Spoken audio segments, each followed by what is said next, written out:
पत्रकारिता घेरे में और पत्रकारों पर हमले, लोकतंत्र की कमजोरी।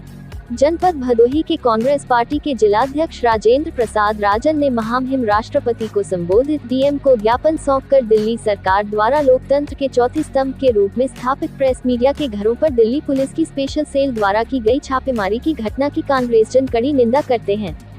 भारत में प्रेस की स्वतंत्रता की बिगड़ती स्थिति ने खतरे की घंटी बजा दी है और लोकतंत्र की नाजुकता के बारे में व्यापक चिंताएं पैदा कर दी हैं। हम आपका ध्यान लोकतंत्र के चौथे स्तंभ के रूप में स्थापित प्रेस मीडिया की स्वतंत्रता की ओर आकृष्ट कराना चाहते हैं। महामहिम जी, जब से केंद्र में भारतीय जनता पार्टी की सरकार स्थापित हुई है, वह किसी भी स्थिति में अपनी भभुराई सुनने को तैयार नहीं है। इसी का परिणाम है कि आज यदि मीडिया का कोई व्यक्ति केंद्र सरकार की नाकामियों की ओर आम जनमानस का ध्यान आकृष्ट कराने का प्रयास करता है, तो सरकारी एजेंसियों के माध्यम से उसे अनायास परेशान किया जाता है। महामहिम जी इसी श्रृंखला में वर्तमान समय में केंद्र सरकार के इशारे पर न्यूज वेबसाइट न्यूज क्लिक के संस्थापक और सप्रधान संपादक प्रवीर पुरकायस्थ सहित इससे जुड़े पत्रकारों के घरों पर दिल्ली पुलिस की स्पेशल सेल द्वारा छापामारी की गई है। साथ ही उनके मोबाइल, लैपटॉप, कंप्यूटर और इलेक्ट्रॉनिक सामान जब्त कर लिए गए हैं, जो किसी भी स्थिति में स्वस्थ लोकतांत्रिक परंपराओं के विरुद्ध है। महामहिम जी, दिल्ली पुलिस की स्पेशल सेल का ये कृत्य स्पष्ट तौर पर प्रेस की आजादी पर हमला है।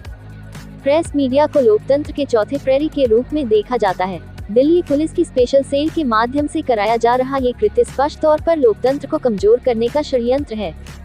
कांग्रेस पार्टी इसकी घोर निंदा करती है और सरकार के इशारे पर हो रहे इस प्रकार के कृत्यों को हम कांग्रेसजन स्वीकार नहीं करेंगे। हम समस्त कांग्रेसजन मांग करते हैं कि केंद्र सरकार के इशारे पर न्यूज वेबसाइट न्यूज क्लिक के पत्रकारों पर की जा रही कार्यवाही हेतु संबंधित को आवश्यक दिशा निर्देश निर्गत करने की कृपा करें। इस मौके पर प्रदेश कांग्रेस सचिव वसीम अंसारी, जिलाध्यक्ष राजेंद्र कुमार दुबे, राजन, राजेश्वर दुबे, सत्येंद्र प्रकाश तिवारी, हरिश्चंद्र दुबे आदि शामिल रहे। ये सरकार पूरी तरह से तानाशाही के चरम अवस्था पर पहुंच चुकी है। लगातार विपक्ष के नेताओं को ईडी, सीबीआई के माध्यम से डराने का काम तो चल ही रहा था।